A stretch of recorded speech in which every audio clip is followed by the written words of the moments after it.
Hello everyone, कैसे हैं आप सभी। उम्मीद करते हैं शानदार होंगे, जानदार होंगे। जो पिछले हमने 3 दिनों में सब्जेक्ट वर्ब एग्रीमेंट के रूल्स देखे थे, उसी के अकॉर्डिंग आज हम लोग एमसीक्यू सॉल्व करेंगे। इसके मैंने पार्ट 1 और पार्ट 3 को आपसे डिस्कस कर लिया है। पार्ट 2 को आज हम इस सेशन में डिस्कस करने वाले हैं, ठीक है। अगर आप भी एमपी टेट वर्ग 1 और वर्ग 2 इंग्लिश से तैयारी कर रहे हैं तो आपके लिए ये सेशन बहुत इंपॉर्टेंट होने वाला है। चलिए स्टार्ट करते हैं सेशन को without waste of any time.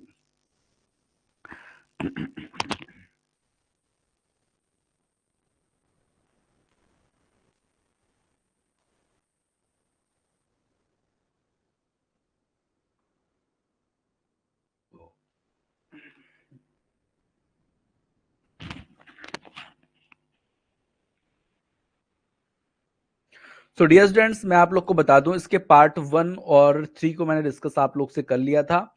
Next part को अब मैं आप लोगों से डिस्कस करने वाला हूं, ठीक है। ध्यान रखिएगा। क्वेश्चन जो है हमारा वो है नथिंग द ट्रीज।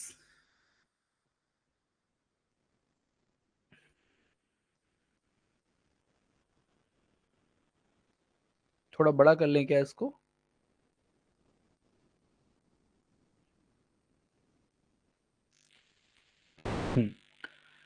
चलिए, सो डियर स्टूडेंट्स, मैं आप लोग को क्वेश्चन दे रहा हूं। क्वेश्चन है nothing what trees dash seen was were और हैव, ठीक है। तो यहाँ पे क्या आंसर होगा वो आप लोग को क्या करना है, बताना है, ठीक है।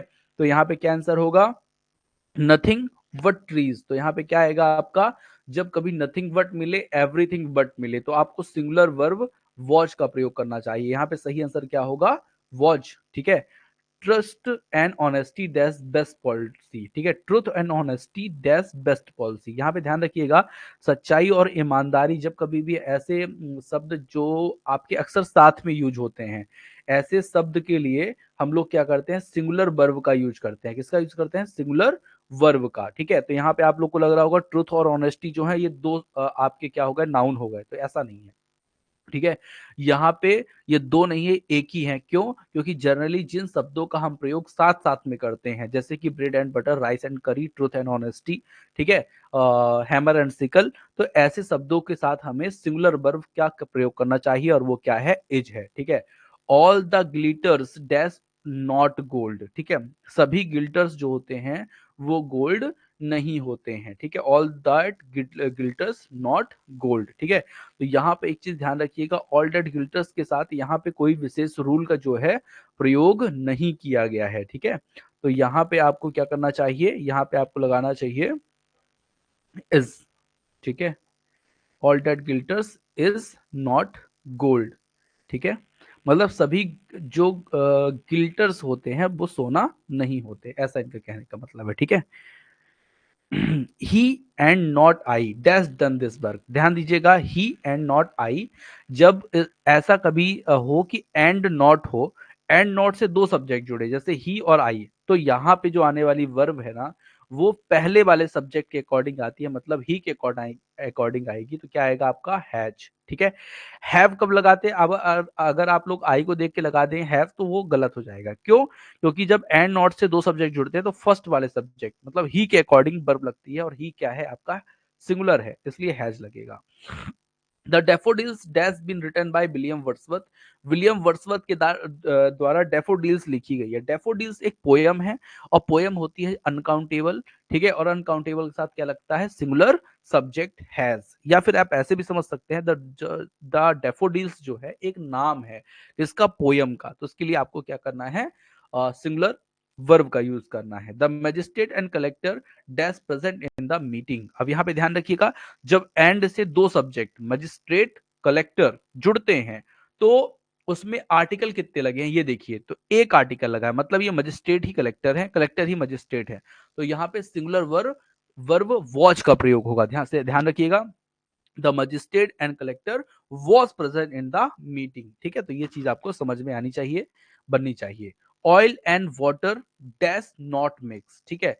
ऑयल और वाटर जो है मिक्स नहीं होते, ठीक है। ध्यान रखिएगा, ऑयल और वाटर मिक्स नहीं होते, इसलिए यहाँ पे क्या लगना है, लगाना है आपको प्लूरल वर्ब डू लगानी है। अगर मिक्स हो जाते तो फिर आपको क्या लगाना था, डज लगाना था, ठीक है। तो जब मिक्स नहीं हो पा रहे तो क्या हो जाएगा यहाँ पे, डू, प्लूरल वर्ब, ठीक है। Gulliver travels dash a famous satire, ठीक है। ये एक क्या है, पोयम है, ठीक है, एक सटायर है। तो ये एक नाम है, गुलिवर्स ट्रेवल्स, ठीक है। तो ये प्लूरल कोई ऐसा नहीं है कि प्लूरल्स कोई नाउन लिखा है, ये सिंगुलर ही एक पोयम का नाम है, इसलिए यहाँ पे क्या आएगा, इज आएगा, ठीक है। Tendulkar is one of the players who dash been selected for the test. यहाँ पे ध्यान रखिएगा, यहाँ पे ये हु है, ठीक है। हु के जस्ट पहले देखिए क्या लिखा है, द प्लेयर्स। तो यहाँ पे प्लूरल नाउन है, तो प्लूरल नाउन के लिए यहाँ पे क्या आएगा, आपका प्लूरल वर्ब आएगी। ध्यान रखिएगा, हु विच दैट, तीन चीजें याद रखिएगा। हु विच दैट ये जो है ये रिलेटिव प्रोनाउन कहलाते हैं, और रिलेटिव प्रोनाउन के लिए सर डबल साउंड ट्रेस हो रहा है, अभी भी हो रहा है क्या महेंद्र जी, अभी भी डबल साउंड आ रहा है क्या, कमेंट कीजिए। और क्या सभी को आ रहा है, जितने लोग जुड़े हुए हैं क्या सभी को डबल साउंड सुनाई दे रहा है मेरा।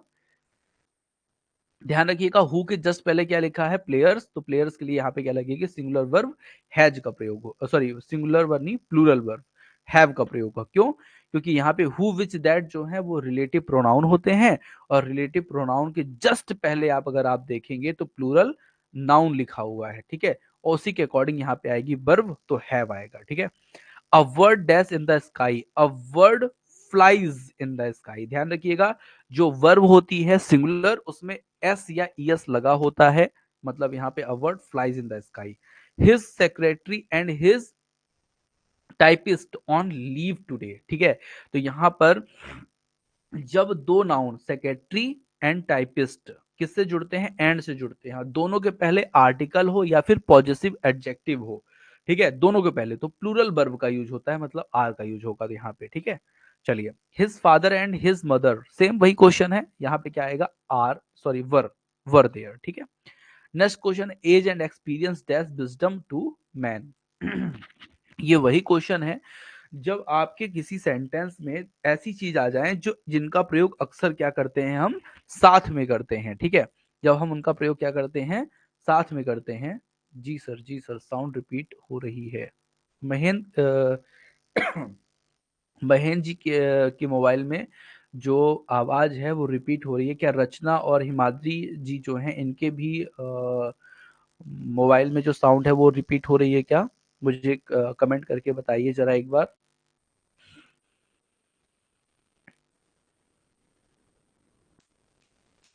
रचना जी और हिमाद्री जी बताइए, क्या साउंड रिपीट हो रही है।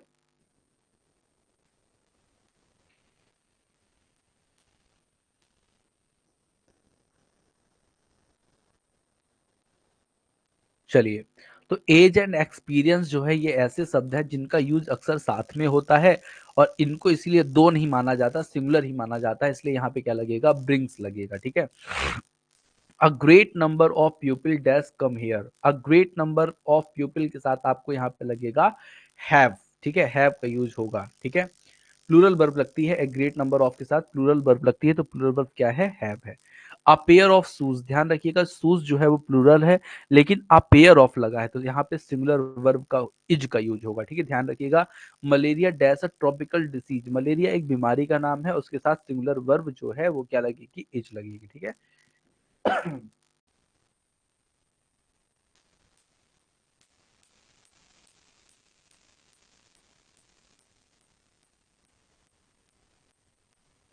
चलिए, तो मलेरिया के साथ क्या लगेगा, आपका सिंगुलर वर्ब इज का प्रयोग होगा, ठीक है। चलिए, आगे चलते हैं 17 नंबर पर, the majority of tourist dash tired, तो यहाँ पे क्या लगेगा, वॉच की वर्ब, ठीक है। तो ध्यान रखिएगा, द मेजोरिटी है ना, टूरिस्टों की क्या है, मेजोरिटी है, तो एक मेजोरिटी है, तो यहाँ पे लगेगा सिंगुलर वर्ब वॉच, ठीक है।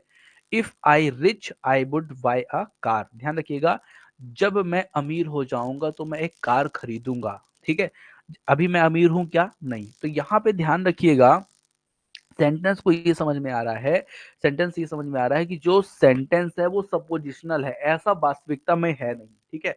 और वो कह रहा है कि ऐसा हो जाए, तो ऐसे सेंटेंस में हमें हमेशा प्लूरल वर्ब वर का यूज करना चाहिए, ठीक है। एक चीज और ध्यान रखिएगा, जब कभी सेंटेंस शुरुआत इफ ओनली, ठीक है, और सपोज, आई विश, आई, ही बिसेस, ऐसे शब्दों से होता है। तो आपको ध्यान रखना है कि यहाँ पे आने वाली वर्ब जो है वो प्लूरल होती है, और वहां पे क्या आएगा, वर आएगा। ठीक है, village after village destroys was and war.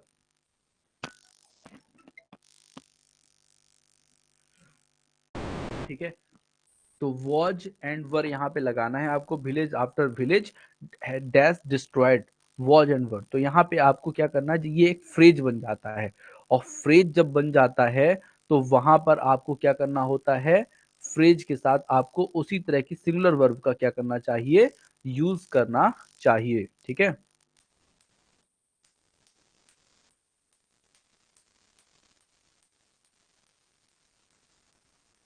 ठीक है, तो यहाँ पे क्या आएगा आपका, वॉज आएगा। ठीक है, ध्यान रखिएगा, विलेज आफ्टर विलेज कभी भी मिले, या फिर ऐसा समझिए, नाउन, नाउन के बाद कोई भी आपका प्रीपोजिशन, ठीक है, और उसके बाद फिर नाउन। ठीक है, तो ऐसी स्थिति में आपको हमेशा क्या करना है, सिंगुलर वर्ब का यूज करना है, मतलब वॉज का यूज करना है। A lot of pens dash been purchase, तो यहाँ पे क्या होगा, यहाँ पे होगा हैच। ठीक है, यहाँ पे पेन्स जो है ना, मतलब पेनों का एक लॉट। ठीक है, एक लॉट मतलब बंच, तो यहाँ पे आएगी सिंगुलर वर्ब हैच। ठीक है, ध्यान रखिएगा, 10 kilometres is a long way to walk. ध्यान रखिएगा, जब किलोमीटर्स मतलब प्लूरल नाउन के जस्ट पहले कार्डिनल एडजेक्टिव आ जाए, 1 2 3 4 5 6 7 8 9 10 डैश डैश इन्फिनिटी। ठीक है, तो आपको ऐसे शब्दों के साथ सिंगुलर वर्ब इज का प्रयोग करना चाहिए।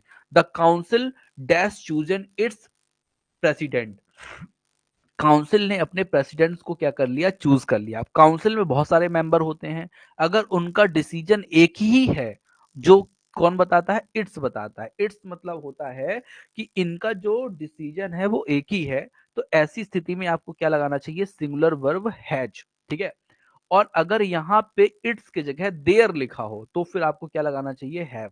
ठीक है, बात समझिएगा, यहाँ पे इट्स जो है ये बता रहा है कि जो काउंसिल है उनके जो सभी मेंबर ने एक डिसीजन लेकर प्रेसिडेंट को चुना है, मतलब यहाँ पे सिंगुलर वर्ब हैज। अगर यहाँ पे देयर लगा है तो इसका मतलब है कि काउंसिल के जो लोग हैं उन्होंने अलग अलग डिसीजन दे करके प्रेसिडेंट को चुना है, और उसमें लगता है हैव। ठीक है, सिंपल सा है। 50 kilos dash too heavy for me to carry. अब यहाँ पे ध्यान रखिएगा क्या लिखा है, किलोज। किलोज क्या होता है, प्लूरल नाउन है, तो प्लूरल नाउन क्या है आपका, किलोज है। तो यहाँ पर जो उसके पहले लिखा हुआ 50 है, जैसे किलोमीटर्स के पहले क्या लिखा है, 10 लिखा है, तो 50 1 2 3 4 मतलब कार्डिनल एडजेक्टिव है, और कार्डिनल एडजेक्टिव के साथ यहाँ पे सिंगुलर वर्ब लगती है, मतलब यहाँ पे क्या आएगी, इज आएगी। ठीक है, half of the milk dash been spoiled. ठीक है, हाफ ऑफ द मिल्क क्या हो गया है भैया, स्पॉइल्ड हो गया है। तो ध्यान रखिएगा, कभी भी हाफ ऑफ, सॉर्ट ऑफ, ऐसे कुछ भी लिखा मिले आपको तो सिंगुलर वर्ब का आप क्या करते हैं, यूज करते हैं। ठीक है, 6 टाइम्स 2 डैश 12। ठीक है, 6 टाइम, ये वही क्वेश्चन है जब आपका नाउन के पहले, प्लूरल नाउन के पहले जब 1 2 3 4 कार्डिनल एडजेक्टिव लगा होता है तो यहाँ पे सिंगुलर वर्ब मतलब इज का प्रयोग होता है। 50 miles dash a long distance, अब यहाँ पे माइल्स प्लूरल है, 50 आपका कार्डिनल एडजेक्टिव है, तो उसके लिए फिर सिंगुलर वर्ब आपका इज का प्रयोग होगा। ठीक है, the crown and the glory of life character. ठीक है, यहाँ पे ध्यान रखिएगा, एंड से दो नाउन जुड़े हैं, क्राउन और ग्लोरी। ठीक है, अब जब एंड से दो नाउन जुड़ते हैं और एक ही आर्टिकल का यूज होता है, द, तो यहाँ पे ये सिंगुलर माना जाता है, और उसके साथ क्या लगता है, सिंगुलर वर्ब इज लगती है। ठीक है, आर्म्स एंड द मैन, ये एक बुक का नाम है, किसी भी बुक का नाम आए, चाहे the lions of the east आए, द अरेबियन नाइट्स आए, उसके साथ आपको हमेशा क्या करना है, सिंगुलर वर्ब मतलब इज का यूज करना है। ठीक है, ध्यान रखिएगा, यहाँ पे लिखा है the gentry dash luxurious life. यहाँ पे जो जेंट्री वर्ड है ना, ये हमेशा प्लूरल होता है, और उसके साथ वर्ब भी कैसी लगती है, प्लूरल। तो जिस वर्ब में एस एस नहीं होता वो वर्ब कैसी होती है, प्लूरल होती है। तो दो the gentry dash and luxuries life leads, यहाँ पे सही आंसर, लीड सही आंसर होगा, लीड्स नहीं, लीड। ठीक है, क्योंकि जेंट्री जो होता है प्लूरल होता है। ठीक है, और इसको सिंगुलर बनाया भी नहीं जा सकता। ठीक है, the moon dash a satellite of the earth, the moon is a satellite of the earth, जो मून है एक सैटेलाइट है। ठीक है, और तो इसके साथ सिंगुलर है तो सिंगुलर वर्ब लगेगा, इज लगेगा। ठीक है, साउंड रिपीट हो रही है, अभी तक साउंड रिपीट हो रही है, चलिए। तो डियर स्टूडेंट्स, आपको चीज़ें समझ में आई होंगी। मैंने लगभग आपको आज 75 के आसपास क्वेश्चंस करा दिए हैं, है ना? तो इन क्वेश्चंस को आप रिवीजन कीजिए, इन वीडियो को एक बार और देख लेंगे तो निश्चित तौर पे आपको जितने भी रूल मैंने सब्जेक्ट एग्रीमेंट के पढ़ाए हैं, वो सब आपके रिकॉल हो जाएँगे और आपको चीज़ें समझ में आएँगी, ठीक है? तो आज के लिए इतना ही, मिलते हैं नेक्स्ट सेशन में। Thank you for watching dear students. अच्छा, अभी एक सेशन और होगा, उसमें जुड़ेंगे, ठीक है?